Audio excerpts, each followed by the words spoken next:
Hey everybody, how's Welcome, everybody doing? Lucas, to our fantastic Star Wars game. Uh, as I said, you Looking forward are to it. you are an FIU BFA theater graduate.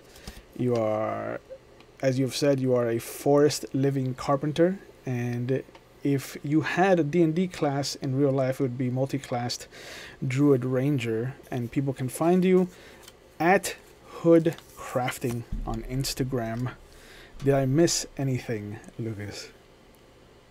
There's my standard one, which is L.A. Hoodlum, HOODLUM, which is my just regular handle on Instagram. That's the one I check the most.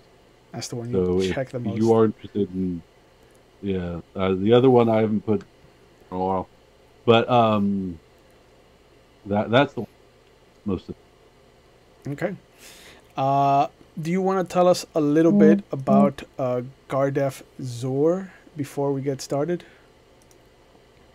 Gar'Def Zor is a Najib from the planet Najiba, Mm, and since I am based, most of my knowledge on tabletop gaming is based out of Dungeons and Dragons. I would have to classify him as a space dwarf, he is a space sans dwarf. beard.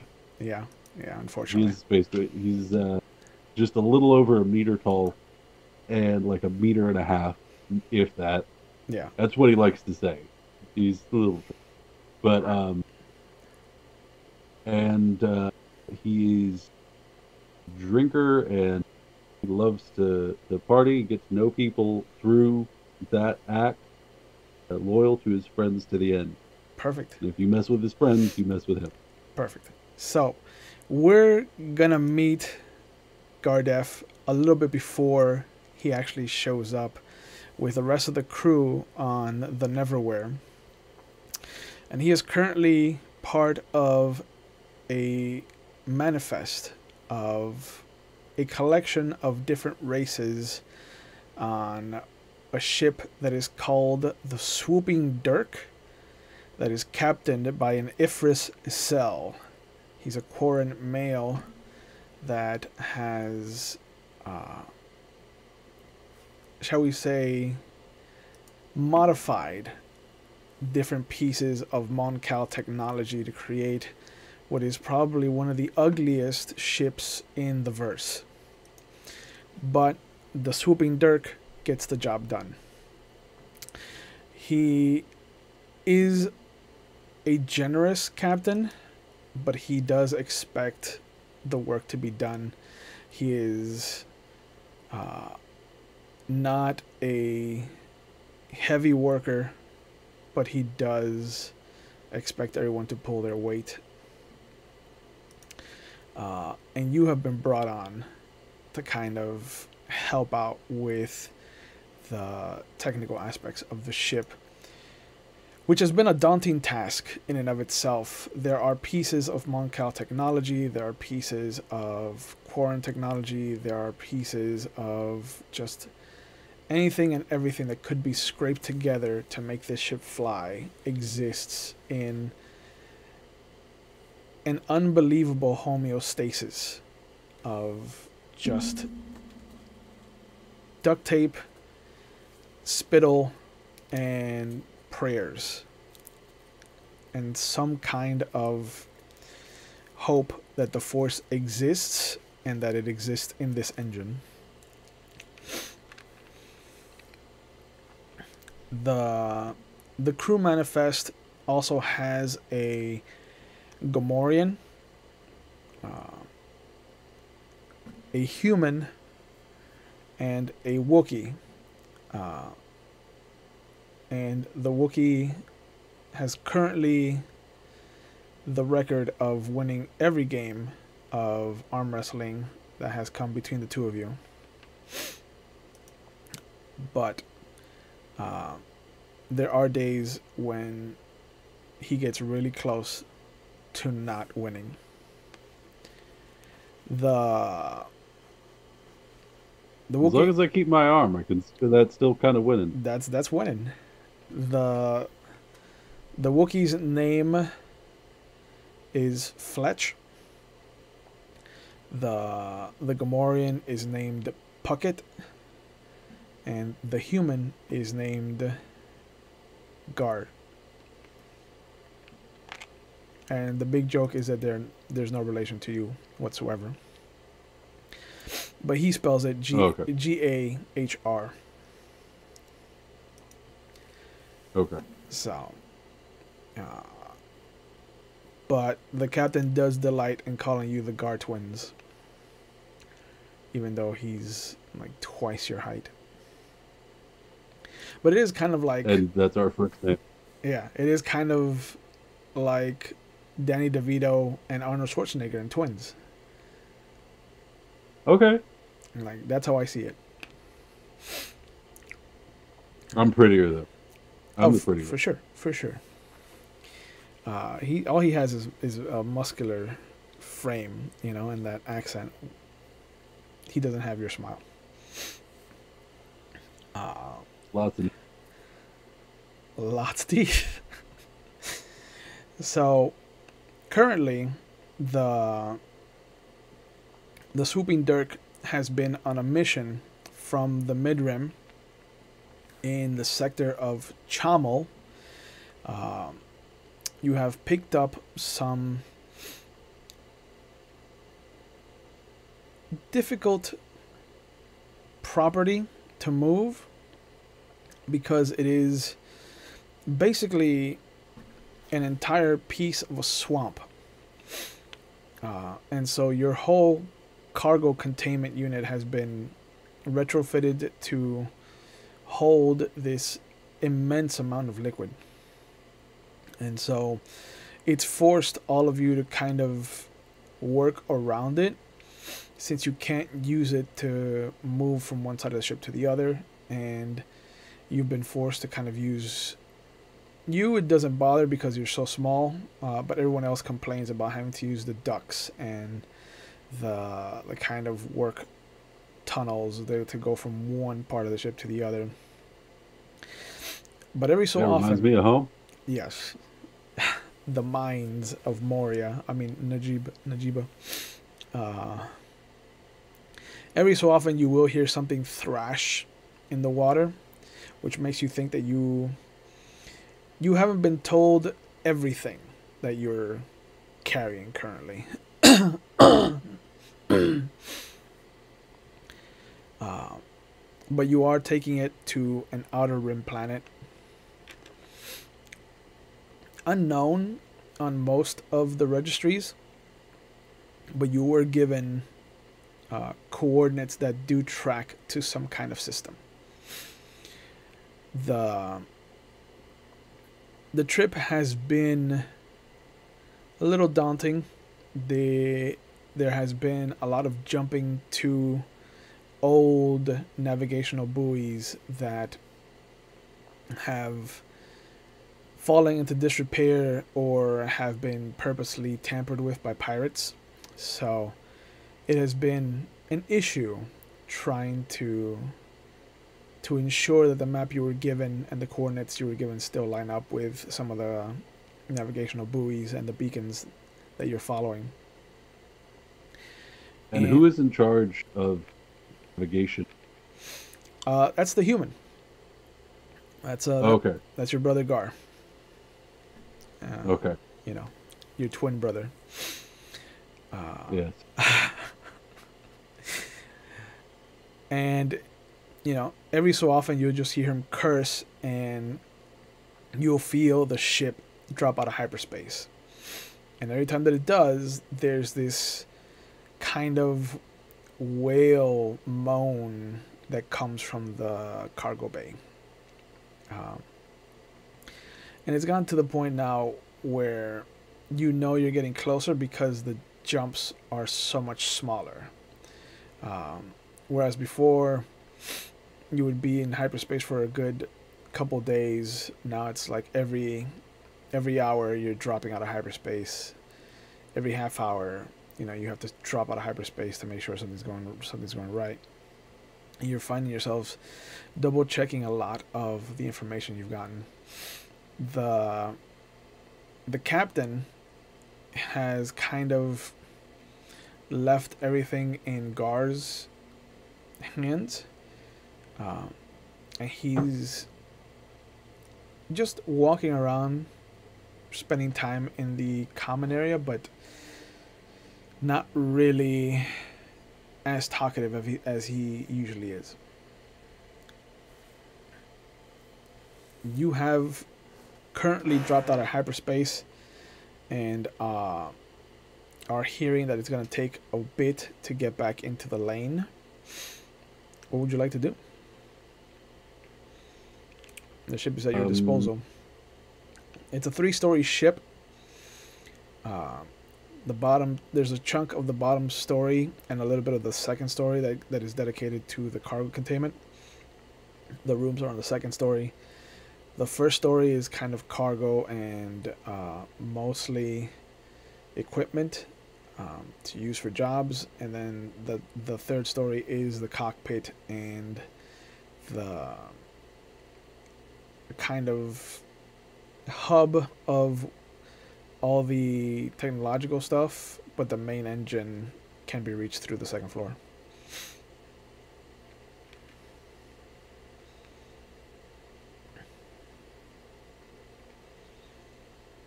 Well, and what are the and the captain, is he part of the three that you were telling me? Like, there's the Wookiee, the Gamorrean, and the human. He's not one of those three, right? No, no. The captain is a Quarren. Okay. It's the guys that look like mind flares. We got the tentacles. It's Mon Calamari and Corrin, right? That are at war, yeah. Yes. Okay. That's Yeah. I knew that those two were okay. Yeah. Um. If you saw last week's episode of The Mandalorian, you know exactly what a Quarren looks like. I unfortunately don't have access to a Disney Plus Oh, what a crime. account right now. I saw first season, but I haven't seen second season yet. I'm looking forward to it. Yeah, no But spoilers. I do remember them from the series, the animated series, Okay. Clone Yeah, Wars. Clone Wars. Um, but so there's no repairs needed on the ship. If there's no repairs or anything that needs to be kind of like fixed or messed with, I guess I'm just gonna go around and see what everyone else is doing. Okay. Like I think I'm gonna do a little walkthrough just to make sure that nothing popped or anything when we hopped out of hyperspace. And I'm just gonna be like, just look over everything just to make sure, like, all right, there's nothing burst, nothing went wrong. Okay. And then after that, if nothing's gone wrong, I'm gonna go check on everybody. You start on the second floor as you come out of your room, checking all of the ducts and whatnot. And as you move around, you see that the Wookiee is currently playing that chess game that you see in A New Hope. Okay. In that round little table. The Gamorrean is next to him, kind of playing over the shoulder, much to the Wookiee's dissatisfaction. As you swing around the other side of the rooms, you see that the captain is reading from his datapad. Looks to be in the middle of something. You can hear Gar cursing under his breath above you from the cockpit. And as you make your way down to the first floor, you notice that there is a kind of slop as you step down onto the level. And it's like there is a thin film of water that has permeated almost the entirety of this first level. Okay. It is a wet step. And it wasn't like this before. Okay. Um, I go to the large cargo containment and just kind of like look it over and just to see if I can find the leak. There Stop is it. there is a the whole wide door. The wider doors have a film of condensation on them, uh, but you do Okay. see that the seam where the door closes does have just this straight line of liquid that is just coming out very slowly. It looks like this wasn't something that happened recently. This has been happening over the whole course of the trip. Now, knowing what I know about the ship, part of me, Gardef is part of me is just thinking like, well, I mean, it's Mon Calamari technology. They're used to water anyway. It does not hurt. Correct. But The majority of the ship at the same is time, scrapped Mount Cal like design. yeah. So Um, and knowing that, like, I'm gonna be like, I'm not too worried about water getting in, especially since the engine room is the level above, and this is kind of just the bottom. But at the same time, I'm gonna try and find something to keep that from happening okay, because water and electronics don't mix. they don't. Uh, there is an arc welder, but it is designed for somebody bigger. It is not designed for somebody your size. Uh, you could Well, that's just poor plan. entirely. That's ableist right there. Um, you could use it by kind of turning on the backpack and then just using the arc welder on your own. But you would be dragging this heavy piece of machinery around. Um, it looks like it's built for the Wookiee more than anything. But Now, do we know if the Wookiee is? Do I know if the Wookiee is mechanically inclined? I mean, Chewbacca was, but that doesn't mean all of them are. correct. She is not. Okay. She she is more of a gun expert than anything else.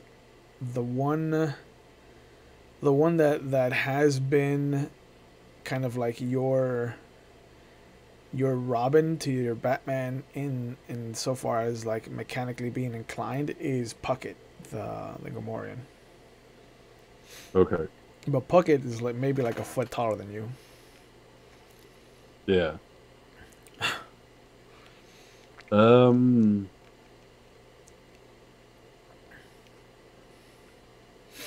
I mean, between the two of you, he could kind of lift you up onto his shoulders. Yeah, I was thinking he can carry the heavy part, and I'll just get the welding gun. Right? Um. Gamorreans, Uh. they're used to that. Yeah. I'll just I'll grab Puckett and hold on. My computer's making a whole bunch of noise. Oh,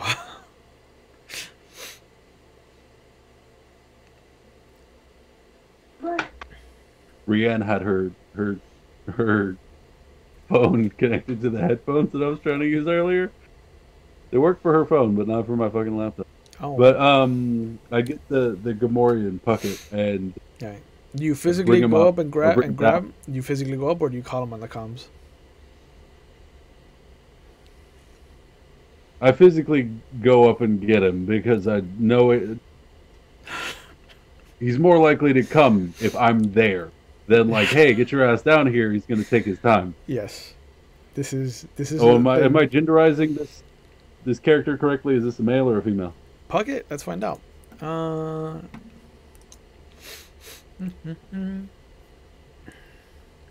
No, Puckett is a male. Okay. Yeah, yeah. Yeah. I go up. I I tell him like, "Hey, I need your help down here." And I look at uh Cletus. What's her name? The What's the cat, Wookiee's name? Fletch. Fletch. They call her Fletch. I look over at Fletch and I say he's gonna be right back. He can finish the game in a moment. I need him downstairs. There's a leak in the storage She container. grunts and kind of roars at you, and you kind of get the gist that she's thankful that you're pulling him away from her. You can Okay. see that she was about to kind of, if you hadn't shown up, she was about to kind of like pick him up and throw him. Yeah. All right. Uh, Well, I'm glad that I'm there to rescue Puckett. but you do see that even as he's walking away, he does kind of offer advice on what moves to make and this and that. Uh, and the Wookiee's just grabbing onto the sides of the table like with every ounce of his strength, of her strength, uh, just to not rip it out and beat him across the head with it. Um, All right. Well, as I laid him down, I mentioned to him that Wookiees don't take advice well. You should never give technique advice to a Wookiee. They know what they know, and they're very proud of that. uh, he grunts and just kind of snorts and gives you a bit of like this porcine uh, noise, and you kind of get the feeling that he isn't going to take your advice to heart. So Puckett, His life, not mine. yeah, Puckett might not last very long on the ship. But you head down. Puckett, that's Puck. Fuck it, that's Puckett.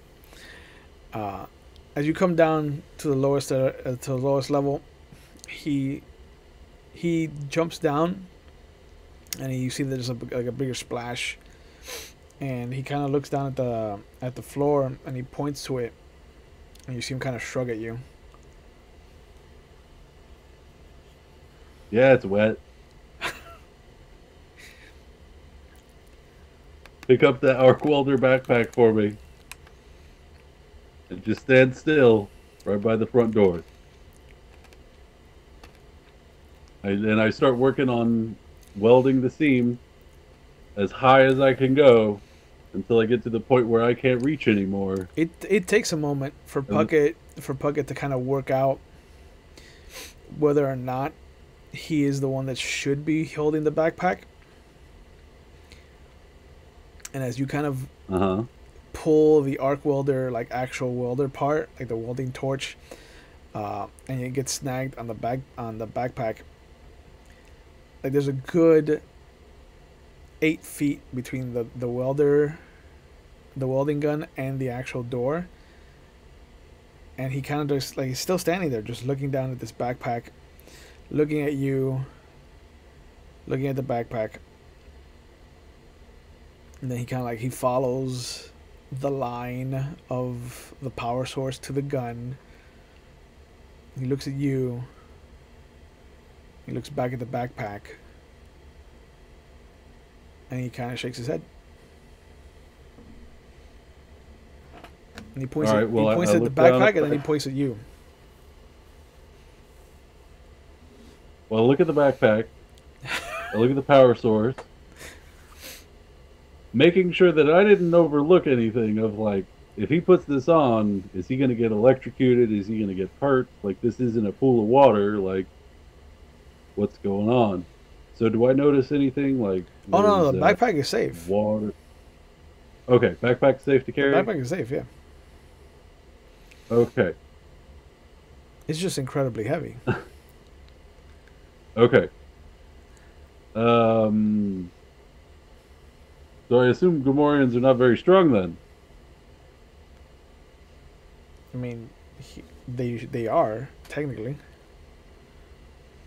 but if you say that to Puckett, you'll see him like flex for you and show you how muscular he is. Like, oh, that's very cute. You look very, very strong.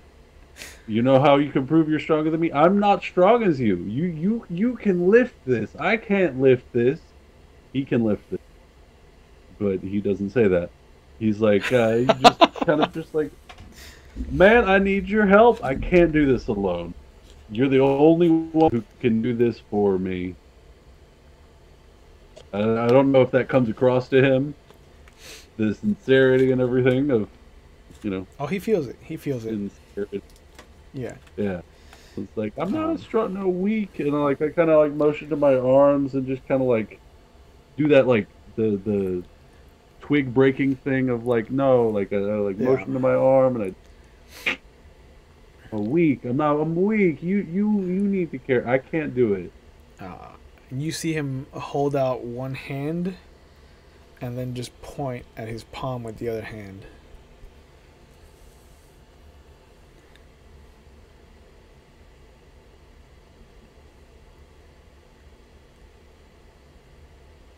I want to do a palm reading joke here, but I don't think they'll get it. I don't think Puckett will get it either. No. Poor Puckett. And nah, yeah, they never looked. Um, and I get Like literally, Puckett's only purpose on the ship is to be muscle. okay, and the captain is paying him. Yeah. So I tell him, Captain, and like I motion to I do this, Captain That's Captain. will pay you. And puts his palm out and he does like he will pay you. Captain will pay you later. And he says that and he's trying to like mime it so he understands. He's like, Yeah. no, Captain. Captain. Captain will pay you. Yes. And you see him kind of like he looks around, and then he does the same thing. Like he puts his four fingers out in front of his mouth, and then he kind of looks around and shrugs like, "Where's this captain?" And then again he He's points. up there. He points to his hand, and he just starts pointing at his palm.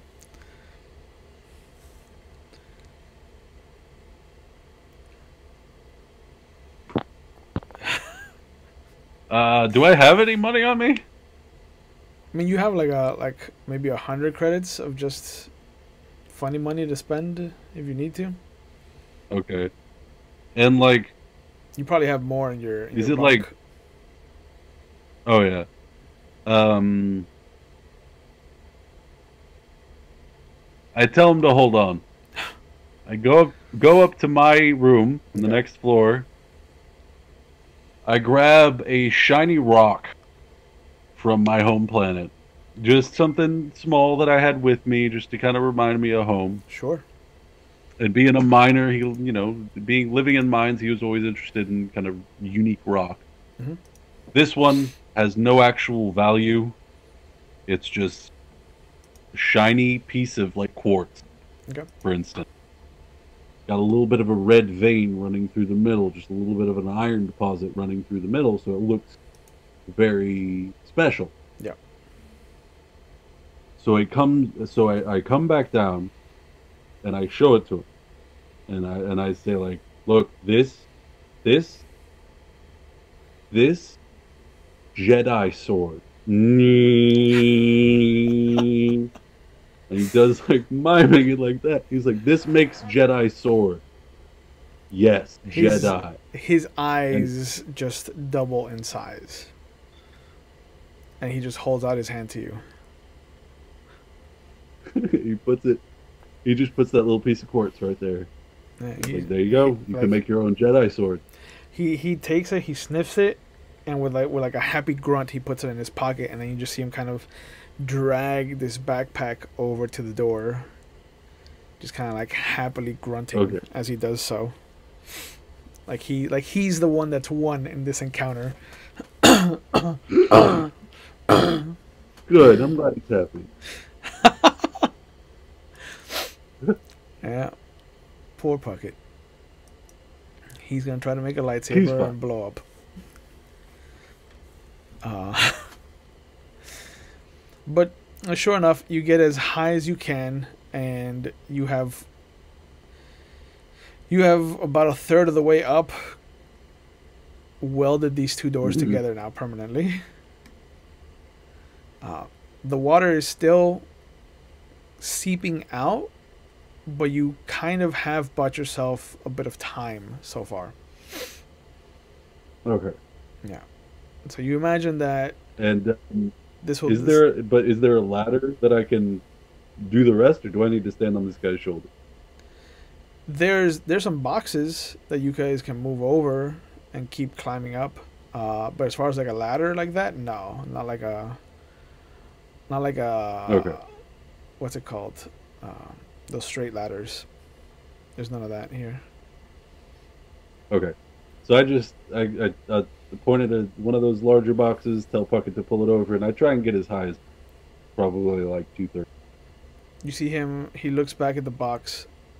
He looks over at you, and then just very slowly, his hand comes back up, and then his other hand slowly just points at his palm again.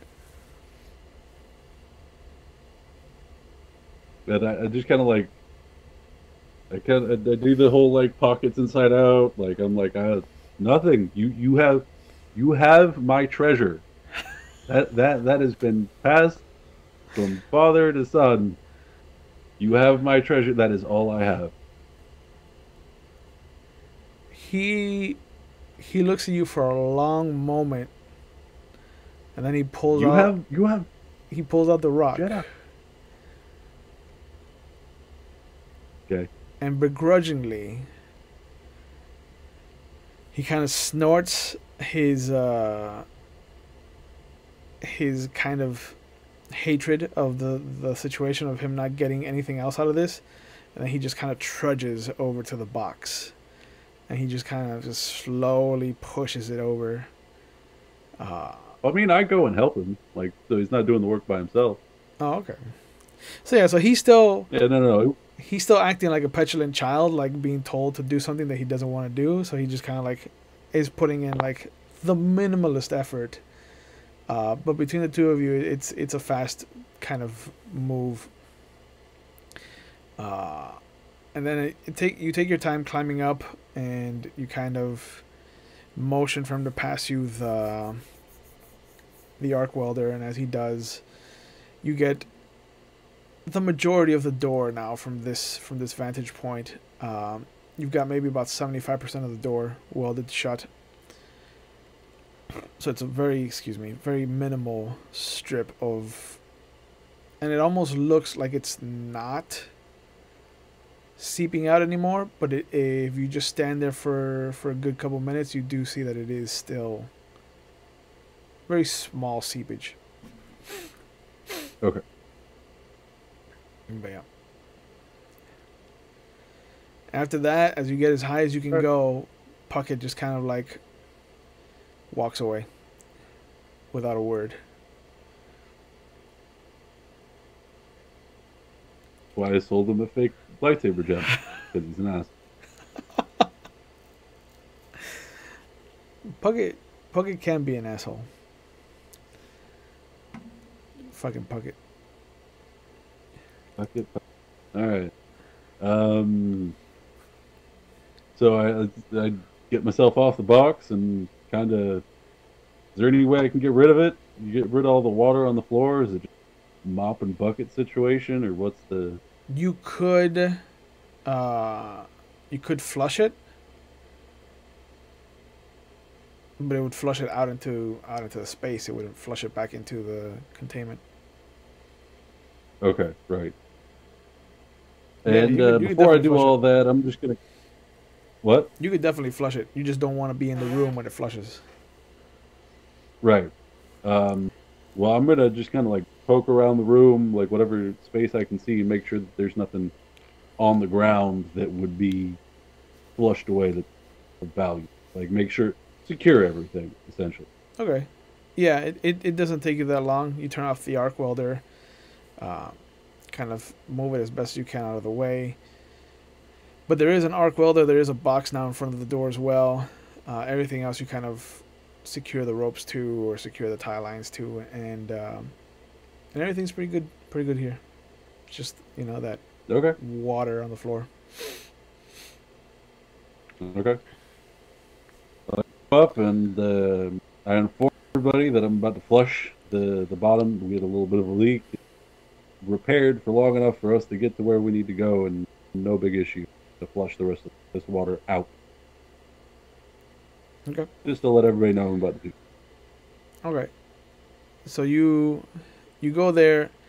You go to the console. You secure the first floor, and then you hear that very loud kind of airplane toilet being flushed sound. Uh, and then there's just this quiet for a moment.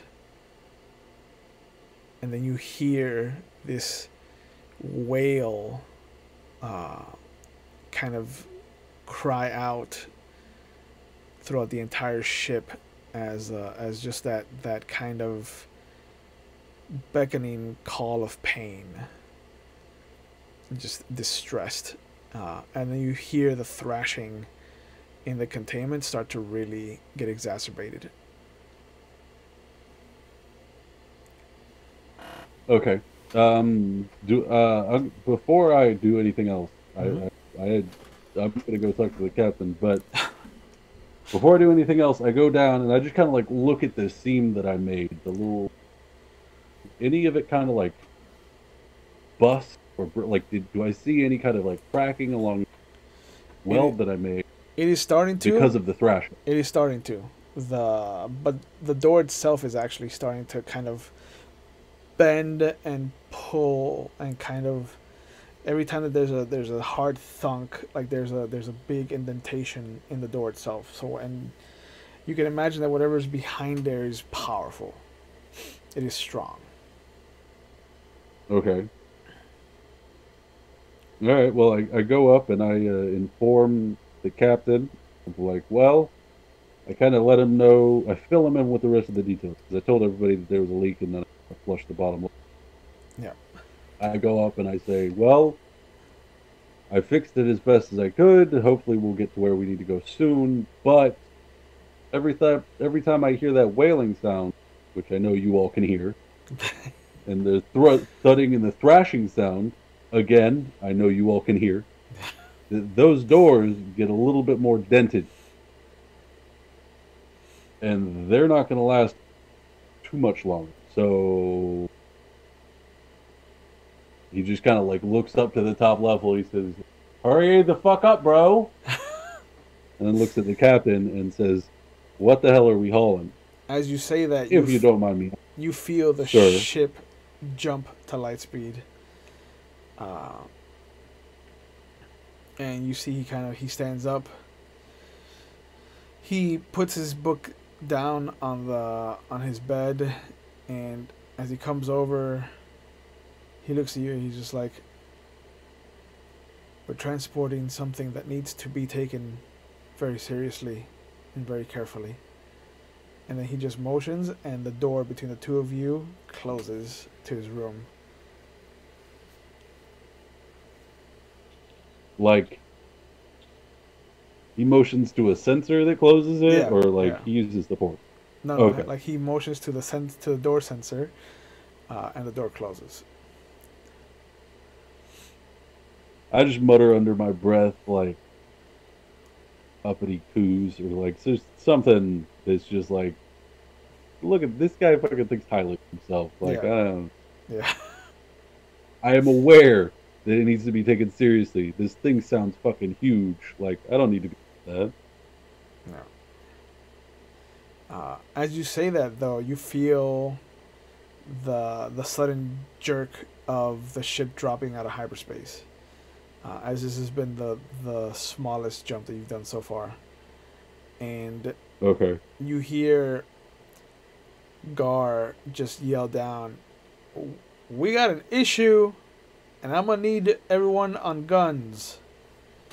And immediately you see the Wookiee just kind of like, with a sadistic glee, just push the Gamorrean out of her way as she gets out of the booth and rushes over to the main turret. The Gamorrean has fallen to the side and kind of rolled on to his back on the floor, and he's just struggling to kind of get up. You see him kind of just flailing like a turtle on its back. And he kind of looks over at you, he makes eye contact, and you see him just hold out his hand for help. Put out my hand, and I just fucking point at my palm. He angrily shakes his head and then just kind of like works himself. It takes him a good like 5 or 10 minutes to just get up onto his feet by himself, and the whole time he's just complaining about how you get the gist of it is like, how could you do that to him, that he thought you were friends. But you see him make his way over to the other turret.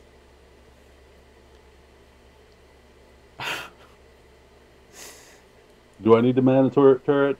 Is there another turret for me? No, there's only two. Okay, good. There's a gun that shoots forward, but it's attached to the pilot seat. So whoever's piloting is usually the one that fires those guns. Okay. Yeah, so Fine. you don't have to do anything. But as you hear the turret start opening fire, you hear the familiar sound of asteroids being destroyed.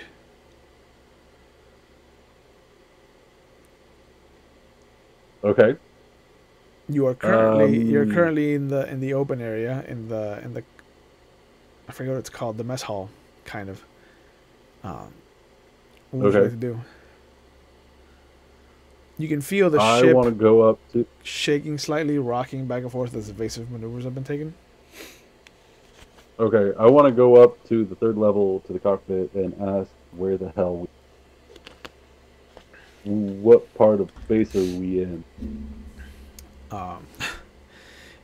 Gar looks over at you and he's just like, we're in the outer rim somewhere. I have been following these coordinates as best as possible, and I don't fucking know where the fuck we are. But there's supposed to be a planet here, and there fucking ain't. So what are we supposed to do now? Well, my dad and my grandpa always told me the same thing. Stay the fuck out of asteroid fields. Yep. But since we just kind of dropped into this one, ain't nothing we can do about it. We're already here. So... You hear a heavy thrash from beneath you. And suddenly the most of the ship goes dark. Oh, shit. Like, it's just dark, we're not moving anymore? Like, we started slowing down, or... No, like, the lights have gone out. And you can hear the sound of metal crunching against metal. It is a horrific sound.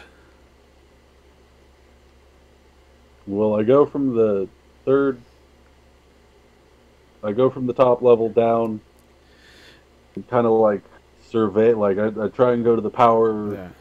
the As you power come, source where all the lights are connected. yeah. As you come down into the mess hall, you see that there is this kind of triangle of this what was the metal floor that has been pushed up from underneath, and you can see that water is spewing up and out onto this level as well as the thrashing continues. It's not a constant splurge, but every time that there's a thrash, it's kind of like the water coming up at a small choke point and being pushed out. Excuse me. And you can see now that the captain has kind of come out of his quarters and is looking at that. And you see him kind of making his way back downstairs, back around. And as he's running, he just yells back, running? "Fix this!"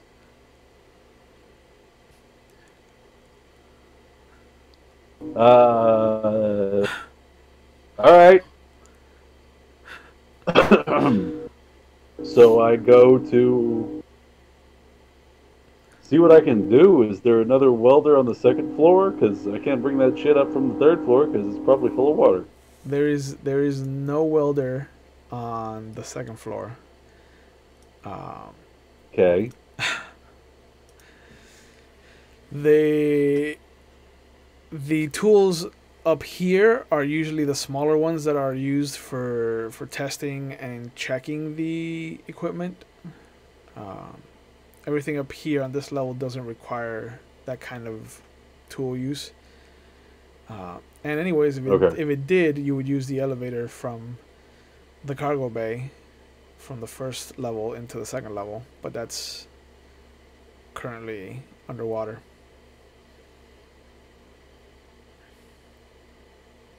Okay. And are that like? Can I hear the turrets? Are they still firing, or is that they're silent? They're starting to fire less frequent. Now you can hear the gun pulling energy, and not getting it. And every so often, like one will fire and the other one won't. So the energy is suffering.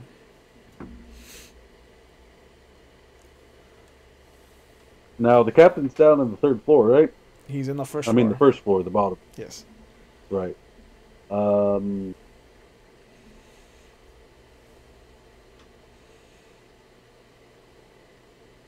I was just going to suggest that I flush a little bit of the water so that it won't seep up to the second floor where the engine room is, but he's down there, so that's not going to...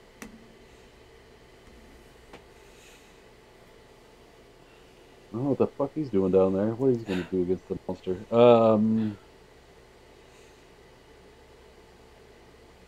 Let's say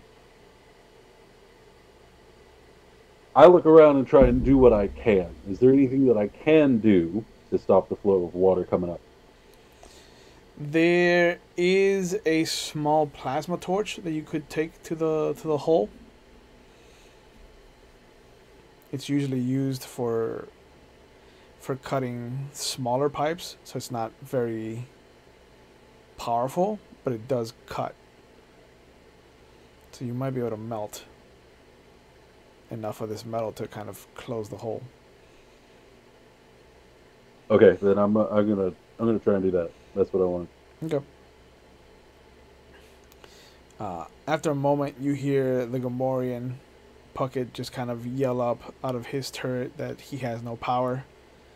And then a moment later, you hear Fletch cry out that she doesn't have any power either.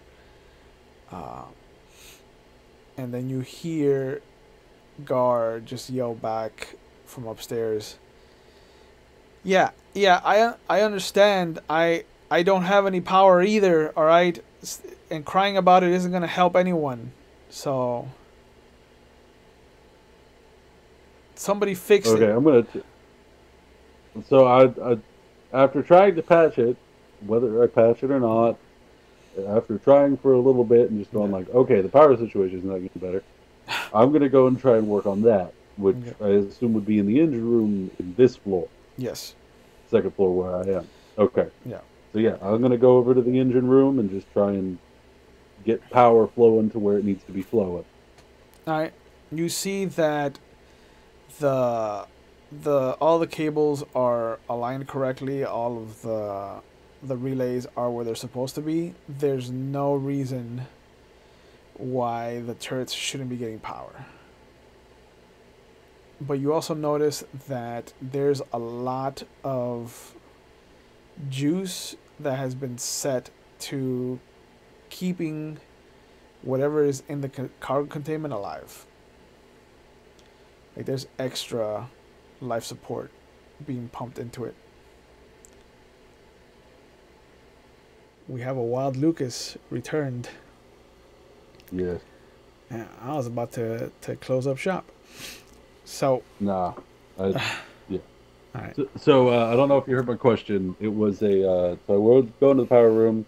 I see that a lot of the power is getting put to the cargo Yeah, bay, there's a and there's what I an wanted to emphasis know. on life support in the cargo bay. Okay, right. Um, is there any way to do like a 50-50 split of like, well, let's pull some of the power out of there and put it where it needs to be, or is it an all or nothing situation? You can pull some of the power back. You'll only get one turret though, not both. Unless you want to alternate between giving top and bottom different priorities. Who's the better shot? Probably Fletch.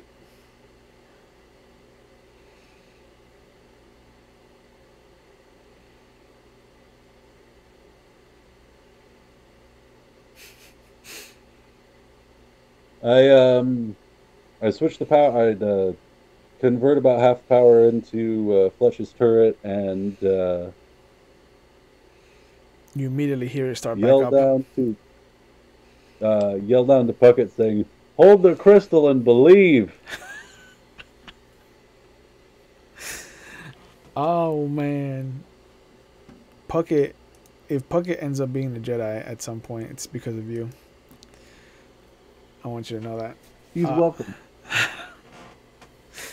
He's the first Gamorrean Jedi. First, I mean, there's probably there has to have been a Gamorrean Jedi at some point, but Ugly Jedi. you hear him snort up his acquiescence of what you're doing, but Fletch is just opening fire and just growling excitedly every time that something explodes.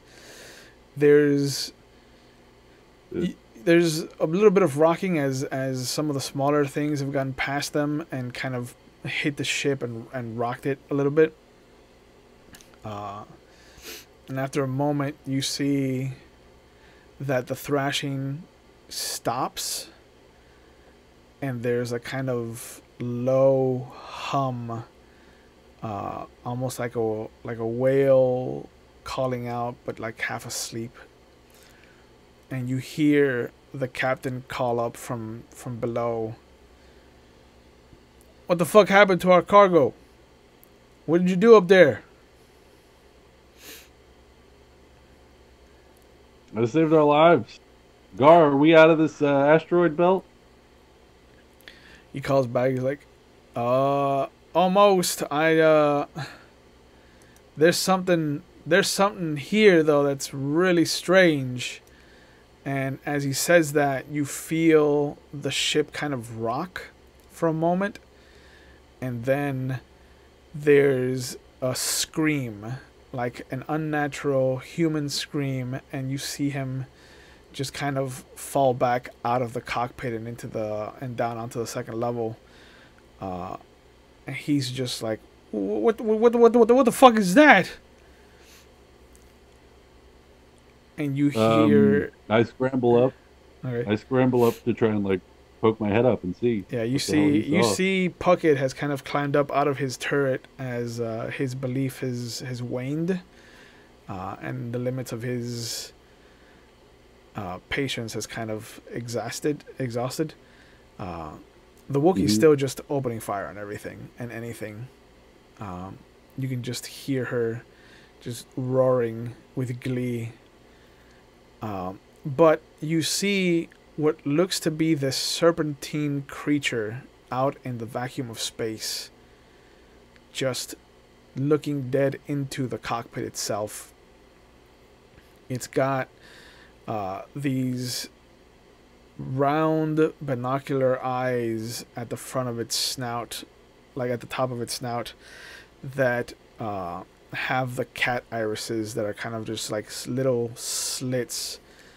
Um, and as the first set of eyelids close and then the second set of eyelids close, its mouth opens up and there's this loud roar that doesn't overpower your hearing. It overpowers your mental capacity. Like you don't hear it in your ears, you hear it in your heads. And all of you are just shaken. Like you hear the gunfire stop. The Puckett just kind of falls over onto his knees and is just clutching that gem that you gave him, just like quietly praying to to some force power that he doesn't have and will never have. Gar just kind of like topples over, and you can see that there's blood dripping out of his ears and his nose. And you can just hear the sound of the captain making his best effort to fight out whatever this is and just climb up onto your level. You're the only one that's very slightly affected. Okay. Like, Now the wailing that I hear, is there a similarity that I've noticed to what I've been hearing in the cargo bay? yes. Yes. Like everything that's Like come out of to the the cargo point where I'm bay like, has been minuscule compared to this. okay, this sounds like one of them there space dragons. Uh, It might be.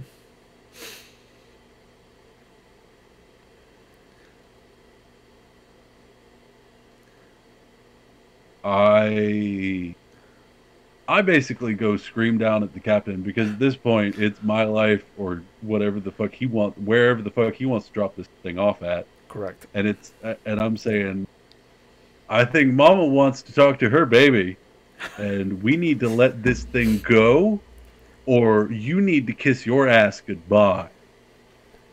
He's like, Or how about I just let this thing go and you can kiss my ass goodbye on the next starport? this thing is worth 20,000 credits. I can't just let it go like that. Is your life worth 20,000 credits? Is and I just kind of like I kind of say this loud because I'm yelling at the captain and I'm making sure that everybody can hear me and I'm Yeah. like, is Fletch's life worth 20,000 credits? I don't know if she can always understand me, There's but a I'm sure she it there's a roar of what? Sorry. recognition. Yeah, there's a roar of recognition. Yeah. Yeah. And I basically just go through the crew and I'm like, Yeah. is Gar worth what? Like, we are worth more than this thing is. And guess what? Whatever is out there will tear us to shreds in moments. Yeah. The captain, the pilot is unwilling to go any further, so we need to set baby free. Yeah. Gar from the floor is just like, flush it the fuck out. Don't let it do that to me again.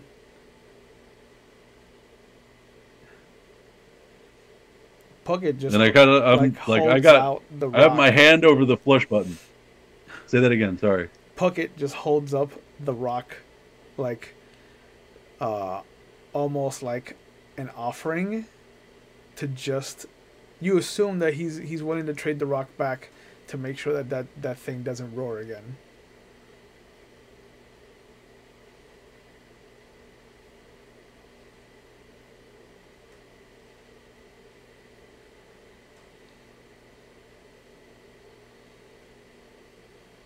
Yeah, I'm not gonna wait for anything. I'm just gonna let that thing go. Okay.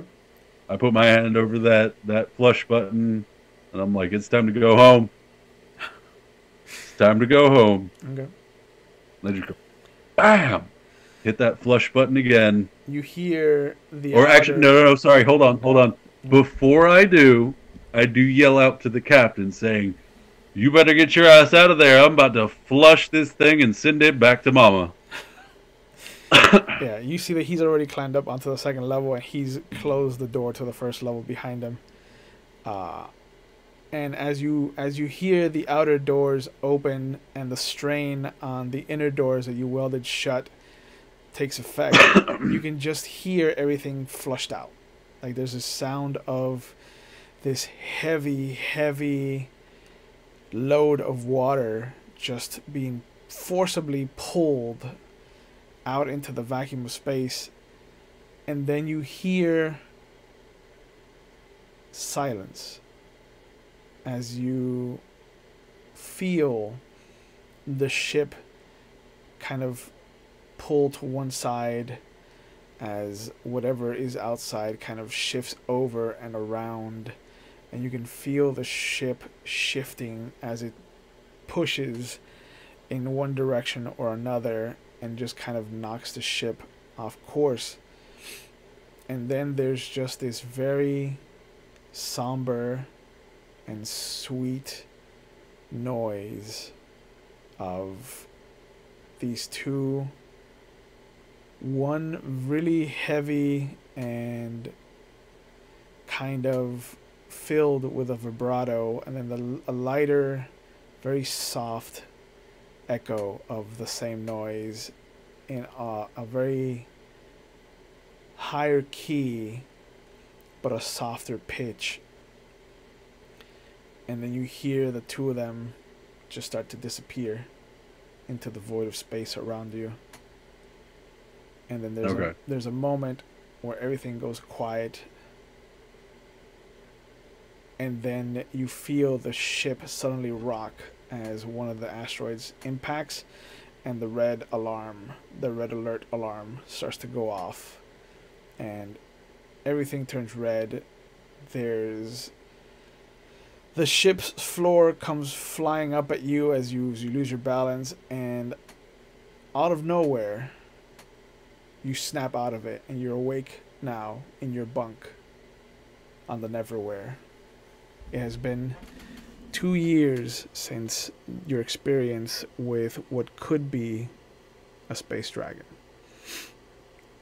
You are now in your very own room with your trinkets and your collection of shot glasses from around the verse, and your different bottles of booze that you've drank and kind of have commemorated on a wall.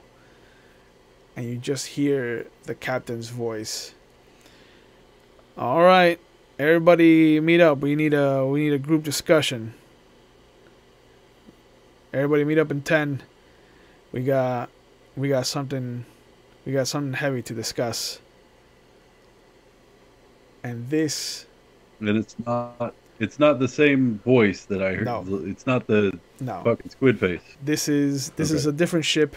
It is a different crew, and you will meet the rest of them when our game finally takes place, and everyone is gathered together for Star Wars Out in the Dark. Lucas, welcome to the game. Yeah. I cannot wait to see what happens when all of you are brought together. And I'd like to wish everyone a good evening. Be safe. Remember that you can find us here live Mondays and Fridays, and you can find us on YouTube Tuesdays and Thursdays. Be safe. Wear your mask. Listen to the scientists. And don't do anything crazy. And we will see you on the next episode.